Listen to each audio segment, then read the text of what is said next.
ഓം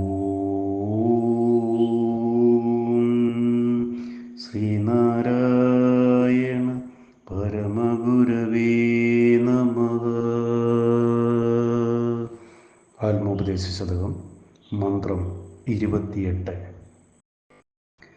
അടിമുടിയറ്റടി തൊട്ടു മൗലിയന്തം സ്ഫുടമറിയുന്നത് തുര്യബോധമാകും.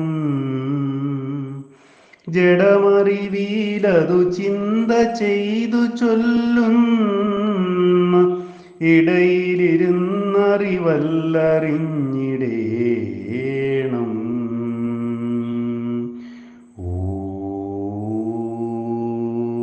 ഓം ശ്രീനാരായണ പരമഗുരവേ നമഃ.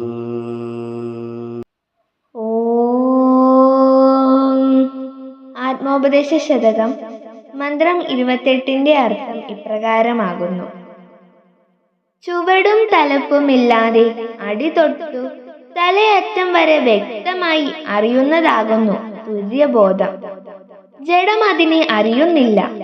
ആ തുര്യബോധം ചിന്തിച്ചു ചെന്നെത്താവുന്നതിൻ്റെയും പറഞ്ഞു കൊടുക്കാവുന്നതിൻ്റെയും മണ്ഡലത്തിൽപ്പെടുന്ന അറിവല്ല എന്നുള്ളത് ധരിച്ചിരിക്കേണ്ടതാണ്.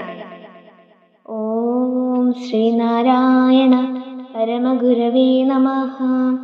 ഓം ശ്രീ ശാരദാംബികായൈ നമഃ.